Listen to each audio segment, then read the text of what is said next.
And I need to reverse because, there we go.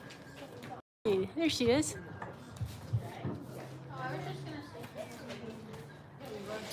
have a quick question. All right. Is there a stand for the microphone? Because I have a disability and I'm actually not able to hold a microphone for any length of time. I didn't bring it. I mean, I can just kind of, but I literally can't. I have an upper body disability from it.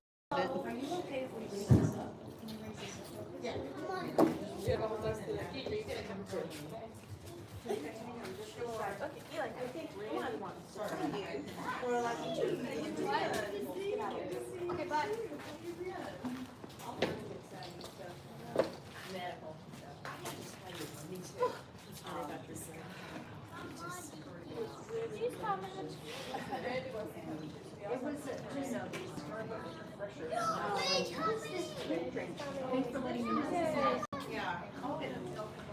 Normally we have music stand. I just, left it in our place there.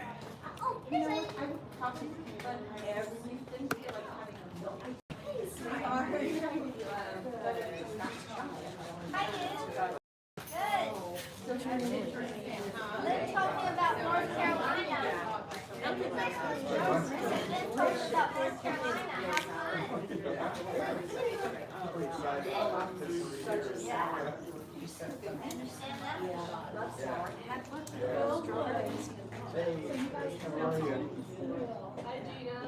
What is your shirt name? Susie.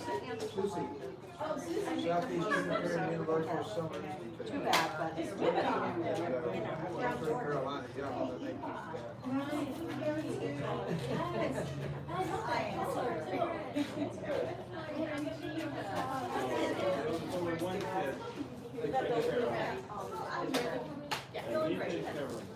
Feeling grateful. All right, you guys, we're going to get the show on the road. If we can find a comfortable spot. Just give everybody, call them in, give them a chance to get settled. And we're going to leave them up there.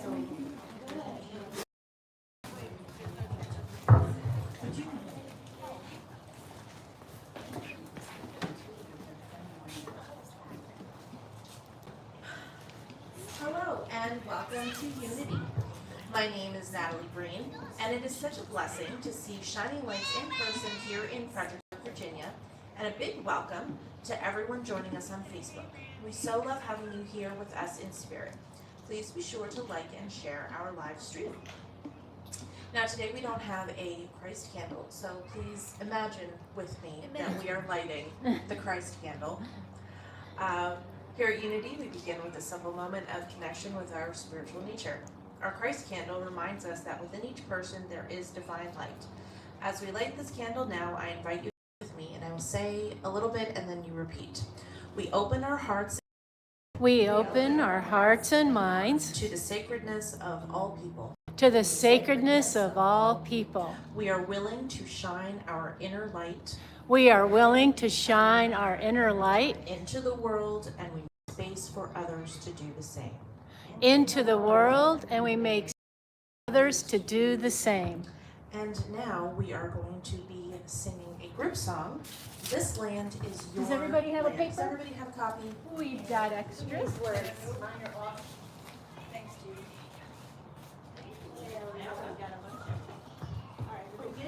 All right.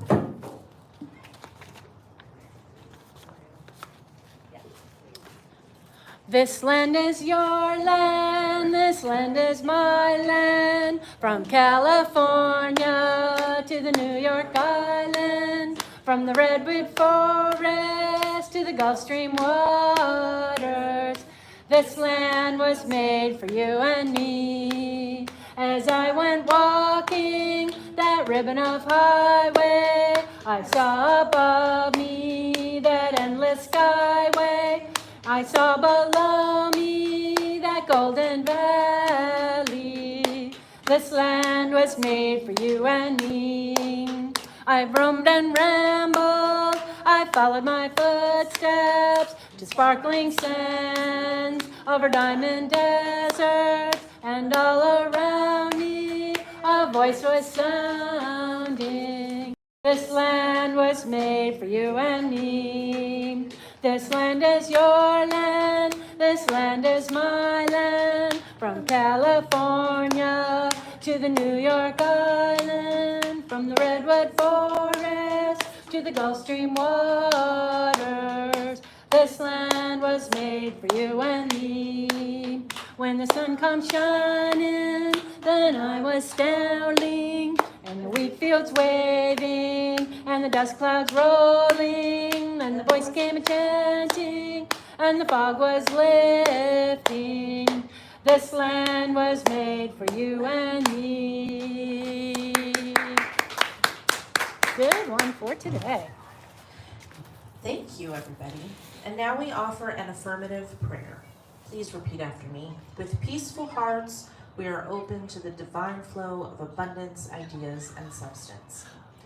Peaceful hearts, we are open to the divine flow of abundance, ideas, and substance.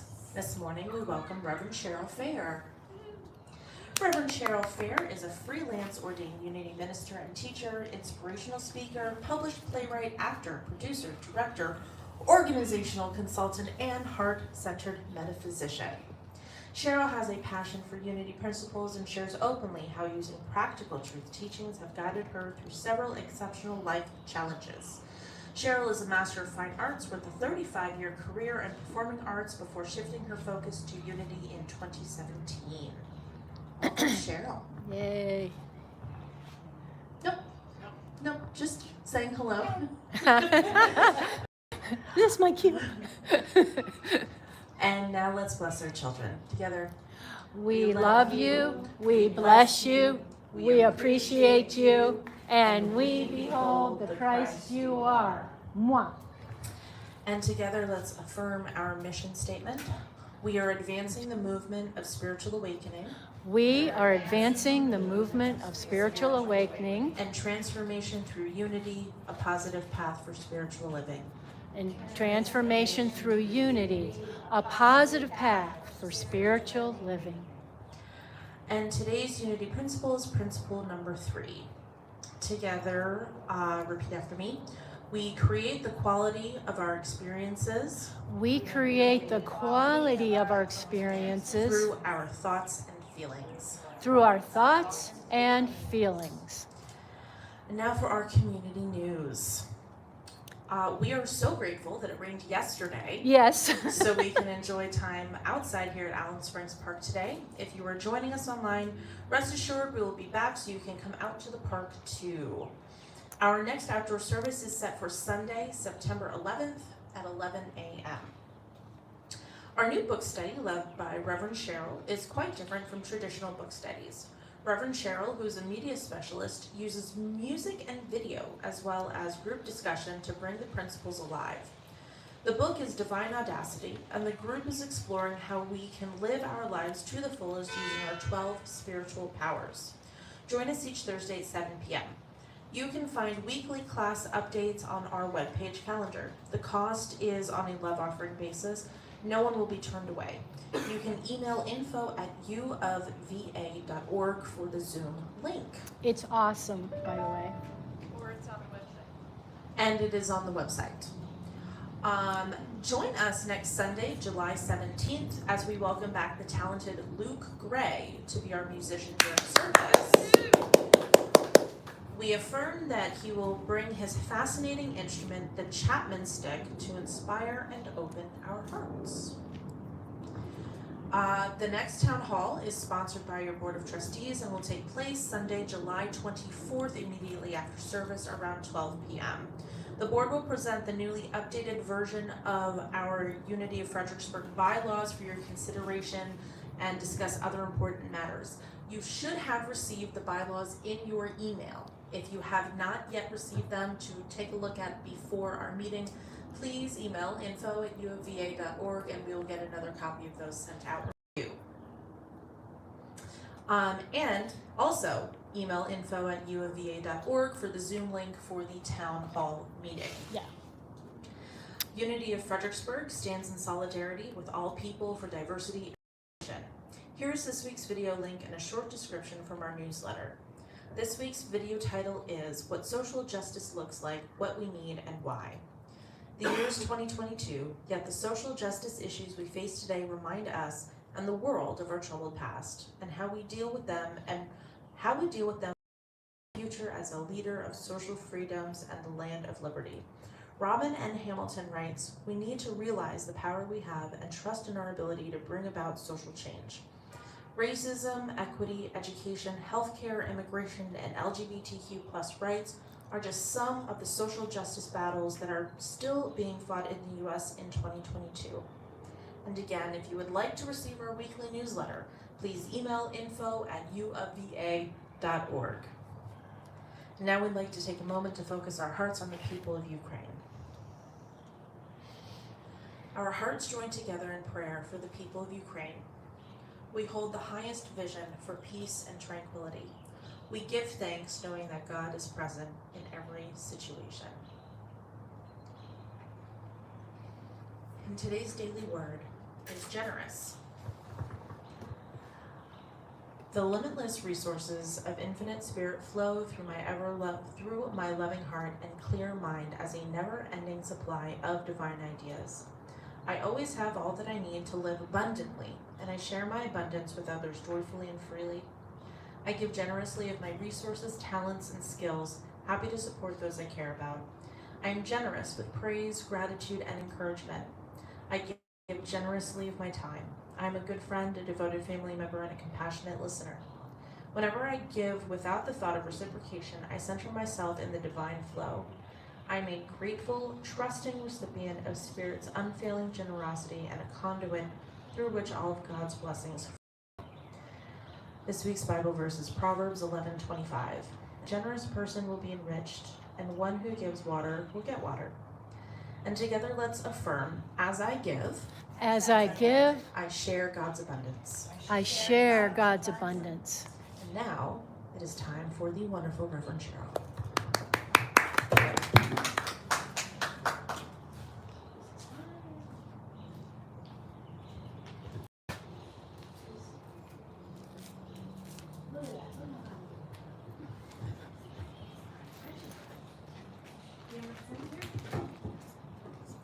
Thank you, Chris. Hello, everyone. Hello. It's really lovely to be here out in nature. Yes, Fresh it. air and all the wonderful sounds of nature out here. And I'm just really pleased to be with you all here. Unity of Fredericksburg. And my title for today is called Calibrate Your Spiritual GPS. So, is there anyone here who uses GPS? Isn't it fascinating that in the space of, I would say, less than a generation, we've come from needing to read maps to using GPS just as a matter of course, right? So I want to give you a little history about GPS, just to kind of give us some framework. How are things looking on your end, Chris, as far as like this? Perfecto. Okay. Perfecto. So, GPS stands for Global Positioning System, correct? And the development was launched in the United States in 1973. Many of us were alive then when that started, right? Oh, yeah. And it was initially developed for use by the United States military. Became fully operational not until 1995. And the inventors of GPS was a collection of people because isn't it true that we so often work best as a collective? So like pooling all of our resources and our brilliance together. So it was a physicist named Roger Easton, an engineer named Ivan Getting, an aeronautics professor named Bradford Parkinson, and a female African-American mathematician named Gladys West, who developed all of the computational techniques for detecting satellite positions with the precision needed to operate GPS. No kidding. And so now we can just, tap on our phone and say, take me to Alum Springs Park, and here we are. So I just kind of like to look at GPS and how it works and how we can sort of relate that to our own spiritual lives. So, are you ready? Ready. Yeah. Excellent. So, the first thing that GPS does is determine where we are right here, right now. And this is pretty important, right? Pretty important from a spiritual perspective, that we acknowledge where we are right here, right now, that we accept where we are right here, right now. We might have some ideas of how we want things to be different, but we need to acknowledge what our current situation is, because imagine if we don't. So let's say what if your GPS can't actually get a fix on where you are? Can it tell you where to go? No. So in your own life, if you are not acknowledging what your current situation is, if you're not accepting what your current situation is and all the parameters, you're not going to be able to guide yourself forward in an effective sort of way. So, some signs that you might not be cluing in with, and really using your spiritual GPS. So, pretending you're fine when you're really not. Mm-hmm. That's a good one. I hear like anyone? Anyone? Yeah. Like, oh, we're just gonna pretend like everything's fine when actually it's not fine right now. So focusing on wonderful stories of the past and how it used to be in the past, and just dreaming about, oh, we just need to have that back again. Anyone? Yeah, some of us are inclined. One of the tools that I like to use to sort of gauge those things is the Enneagram. I don't know how many of you are familiar with the Enneagram, but we could, as an opportunity, like do a workshop on the Enneagram, because there are certain kinds of people who are always referencing the past to provide a story for themselves as to where they are right now. But if you're all caught up in the past, your spiritual GPS is not able to, accurately give you a direction going forward when you're all thinking about the past, right? Same thing goes with people who are fixated on the future. What's next? Being anxious about what's next, trying to plan what's next. Because let me ask you, is there anyone here who's able to predict the future? I don't think so. Not really. So you are obsessively trying to plan for what's next and not really kind of being in where you are right here, right now. That's a sign that you're not really using your spiritual GPS to its fullest capacity. So if you're in the past, in the future, if you are really fixed on what's wrong all the time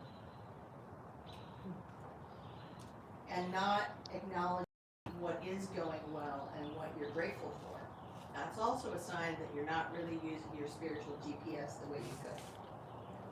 Because you get into a habit of sort of listing out, getting up in the morning and listing out all the things that you don't like about the world and what's going on. Whereas if you are focused on what you're grateful for, then you're more in sync with your spiritual GPS. If you are too busy and not really enjoying the good stuff in your life. Anybody ever fall into a pattern of busy, just busy doing all the things on the list, on the calendar, and not even taking a breath to be in your current moment right here, right now? So that's another sign that it's like you're not really using your spiritual GPS, because your spiritual GPS needs to start with what's right here and right now. Now, we don't want to be about those patterns, because that's just the way our human brains work. Our human brain is here to manage this outer life for us. So we don't want to be beating ourselves up for the fact that your human brain is there wanting to make plans for you and wanting to remind you of what went wrong in the past and all those kinds of things. That's perfectly natural, And you don't want to be beating yourself up about it, or, you know, being down on yourself for having what is a really natural pattern of your brain.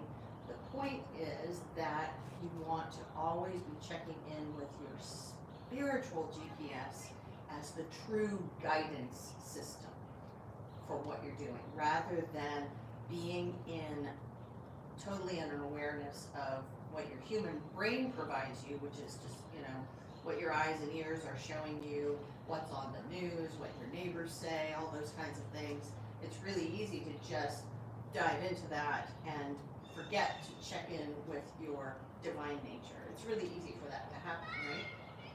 So don't beat up on yourself about it. Just remind yourself that you need to check in regularly and acknowledge where you are, what's going on, what's good about it, what's not good, but, you know, but be with whatever feelings are coming up.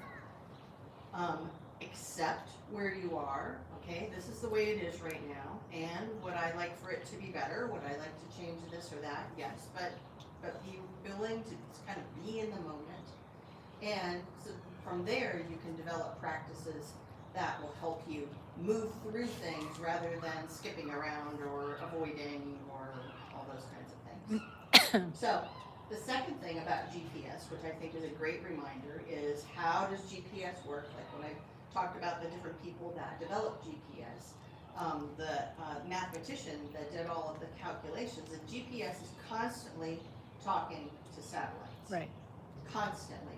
It's talking to a number of satellites to go, okay, where are you? And as you move around, it's talking to satellites all the time.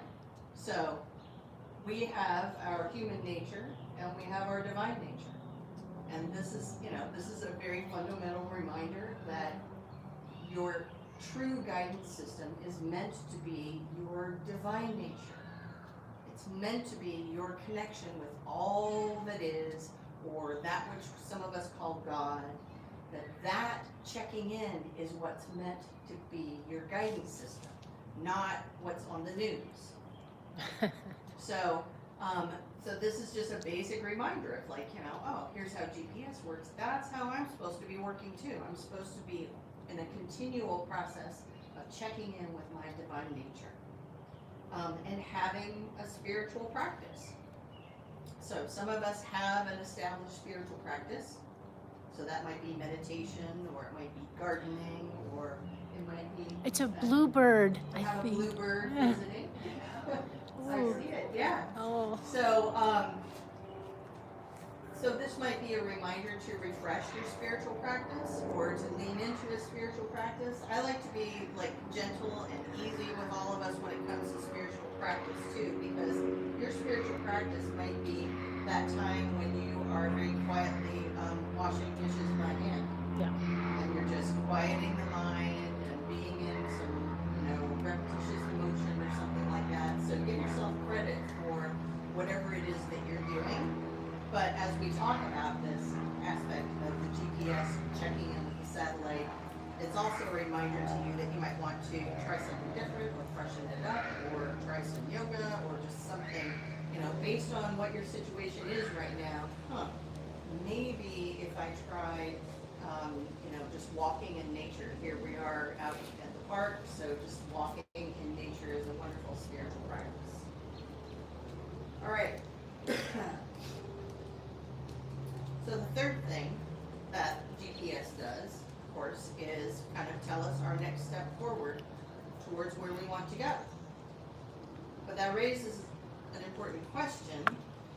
Sometimes it's hard for us to determine where it is we want to go. Is that true? So it's like, wait a minute, how do I know where I want to go? Now, this is another aspect in which our human brain will just rush right forward and start providing you. Yeah. So, you might have an arrogant kind of brain. I've got this. Anybody have that? Like, oh, your brain is like, I know how to do this. I always know how to do this. Your brain might tell you stories like, this is what we did before, so that was successful before, so you should just do this again.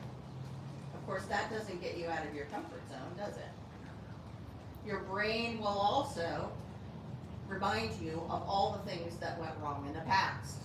oh, because say you are having an inclination to, I don't know, I'm making up, like write poetry or something like that. And then your brain immediately will come forward and go, yeah, but remember when you were 17 and you tried that and it was horrible. Right. And so your brain is trying to be helpful, but it's not serving you in a spiritual sort of way. It also, your brain might be holding some reminders from way a long time ago. Like you're not good enough, you're not smart enough, things like that. So that's why it's really important for us to have a spiritual practice so that we can quiet down, and we can even use our spiritual practice to take the charge off of those and let them go so that we can engage our spiritual GPS. So your human brain is not meant to be in charge of your spiritual life.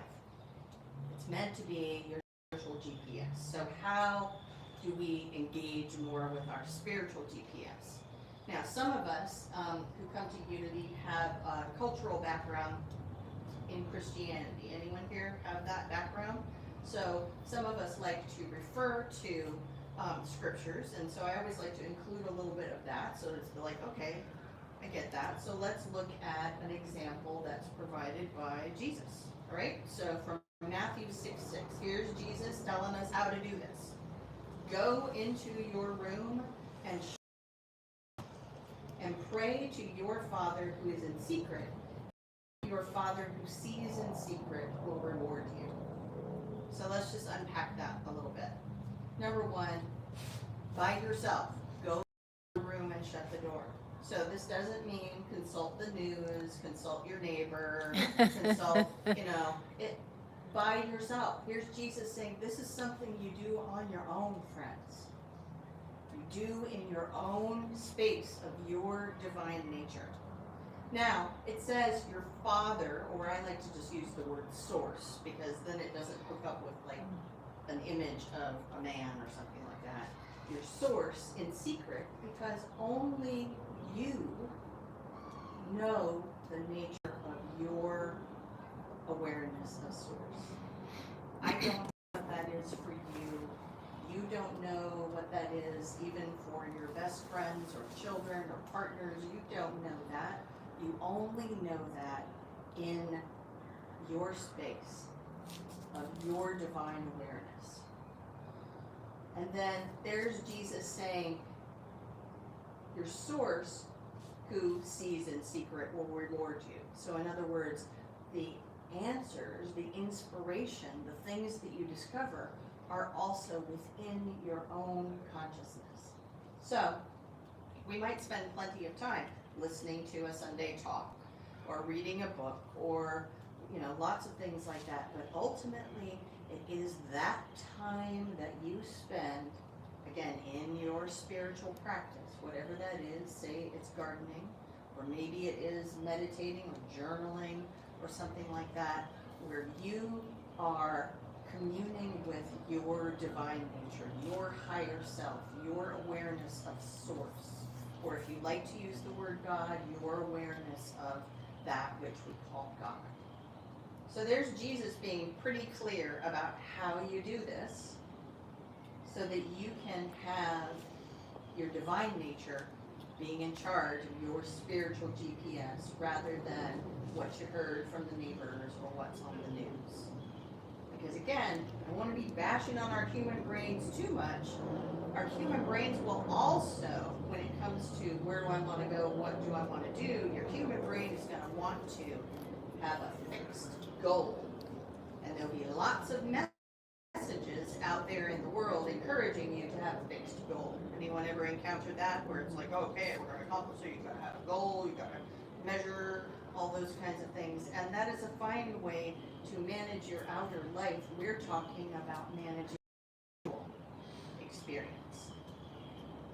So when you're managing your spiritual experience, having a notion in your mind that you want a red car that is of this kind and has this gas mileage is not very helpful in your spiritual life, is it?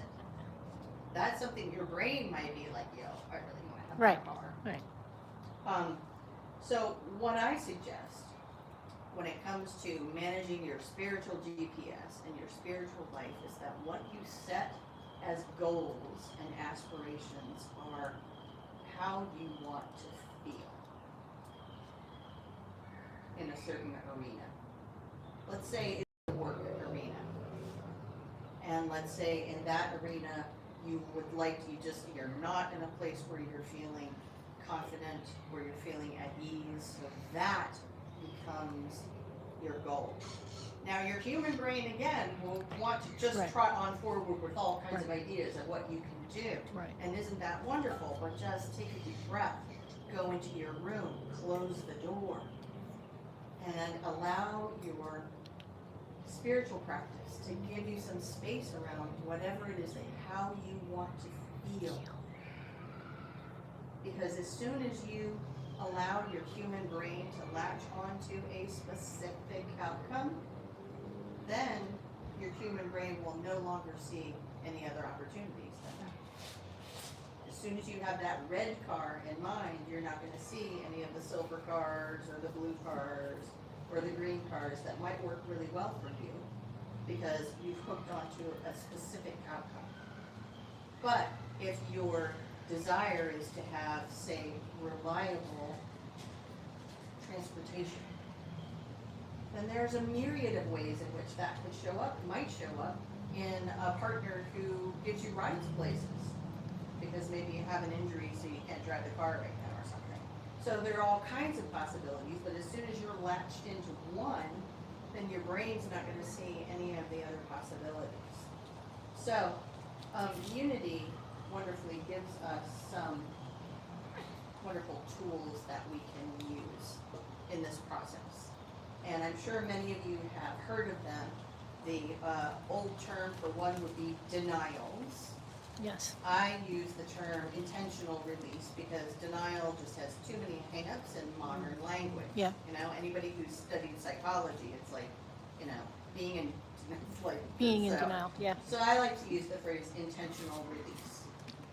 So, when you're using an intentional release around an issue that you have coming up, you are ceasing to give power to whatever, you know, to thoughts that, like, I can't afford that. Well, I'm not going to give it any power to that thought. So, and then affirmations are the partner to that. Once you've released energy around something, and we could do a whole talk about that, so I'm just kind of glossing over Yes. here. But you follow that up with an affirmation, which is like, all right, once we've kind of pulled the weeds, what we've determined to be a weed, you know, in our lives, like this plant that's growing in the back there that says I'm not good enough, I need to pull that out of my garden. And then you want to replace with something that is growing something that you want. So I'll give you an example. Let's say you are having an experience of lack of some sort. So a very generic but effective denial, intentional release is I give no power to thoughts and feelings of lack or limitation. And then follow it up by saying, my life is a joyful expression of abundance, and I am grateful. So another example, let's say you're experiencing conflict in a relationship, any kind of relationship. Again, to, you know, kind of take the charge off of that, I give no power to thoughts and feelings that something or someone is against me. My life, I am loving.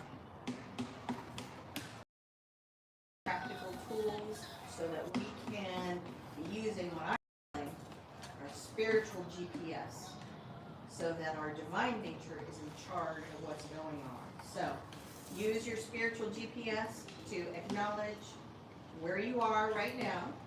So even if where you are is feeling sad or injured or, you know, put upon or whatever it is important that we manage our human lives, that we acknowledge what's going on so that we can take care of ourselves.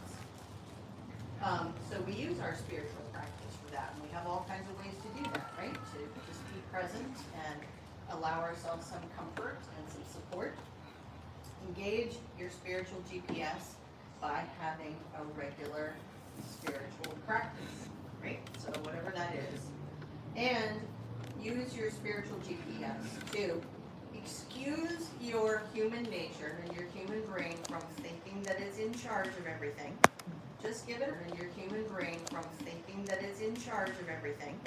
Just give it a break, give it a pause. If you just take a seat, just relax, have a beverage or something, because we're going to step into allowing our spiritual, divine nature to be in charge of determining next steps and determining where it is that we're going. So that's it for my talk today. What we're going to do is move into a little time of meditation together. So I'm going to use a modernized version of something that's known as the Charles Fillmore Invocation. So this is a wonderful statement that Charles Fillmore wrote. It's, as we move forward in time, our awareness around language changes, and so this is a modern version of that. So if you would, just take a couple of deep breaths where you are, whatever it is that you're doing. Just take a few deep breaths.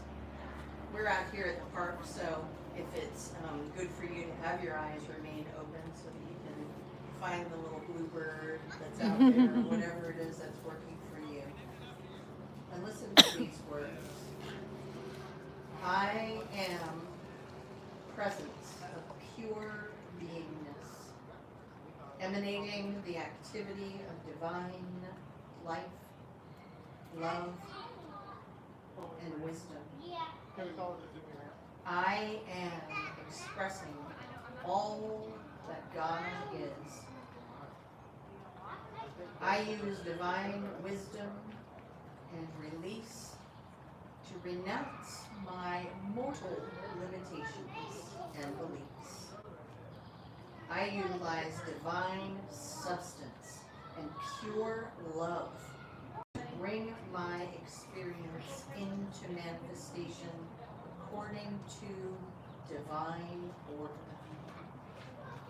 Divine order in our language that we have inherited is expressed as Father, Son, Holy Spirit. Divine order as we express it now is mind, idea, expression. So as we move into a few moments in the stillness, just lean into that process that you are expressing in every moment of every day through your connection, your awareness of source, moving that into your divine nature and your consciousness, and moving it out into the world as you express all that is in all of your words and deeds.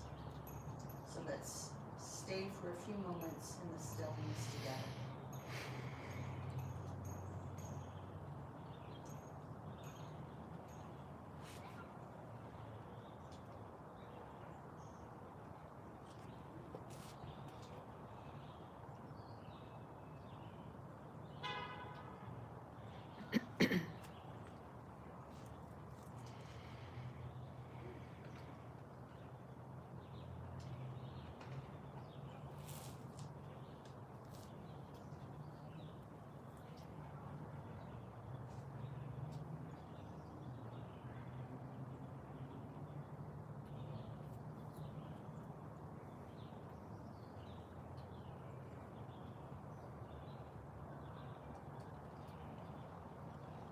As we begin to bring our awareness back to the current moment, just pay attention to everything that you can hear in your environment right now.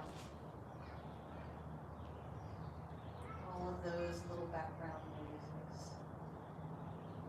Allow your eyes to drift open and just take in the quality of the light in the space that you're in.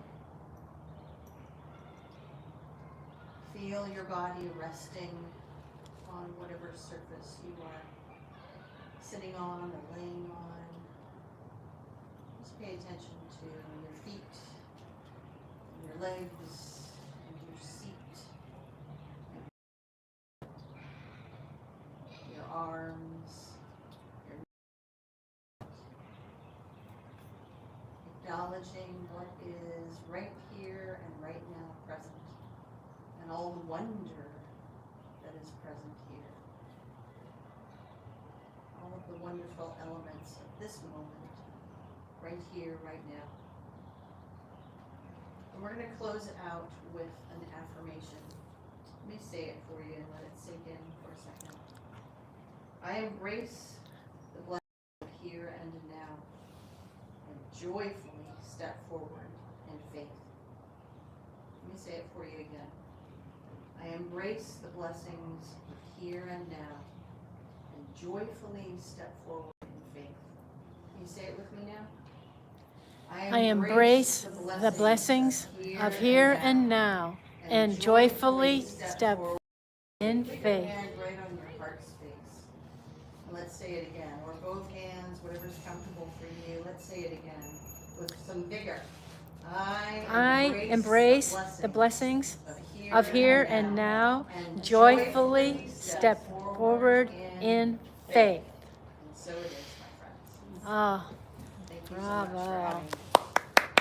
Yeah. Fantastico. Hey. Thank you, Reverend Cheryl. A little tall for me. Oh, I'll just peek. we can see you. Sorry. There I am. Thank you. Thank you. That was wonderful. All right. Now we are going to bless our tithes and love offerings. Together. Divine love through me blesses and multiplies all that I am, all that I have, all that I give, and all that I receive. And I am grateful. We will now offer a final blessing for our offerings. We acknowledge the source of all that is, and we hold an attitude of gratitude for these tithes and love offerings that have been so freely given. We are so grateful for the many ways that our gifts will serve the community. And we enfold the loving souls who have requested prayers in the absolute truth of God, declaring with pure faith that all prayers will be heard and responded to in the highest expression of God's will. So it is. Amen. Amen. And now for our peace song. Let there be peace on earth, and let it begin with me. Let there be peace on earth, the peace that was meant with God as leader. Family all are we. Let us walk with each other. Harmony. Let peace begin with me. Let this be the moment now. Let every step I take, let this be my joyous vow. To take each moment and live each moment in peace eternally. Let there be peace on earth, and let it begin with me. And finally, our prayer for protection. The light of God surrounds us, the love of God enfolds us, the power of God protects us, the presence of God watches over us. Wherever we are, God is, and all is well. Thank you for being with us and sharing your light today. Namaste. Namaste. Thank you. Thank you, Natalie. Fantastic. Yes, we are done here.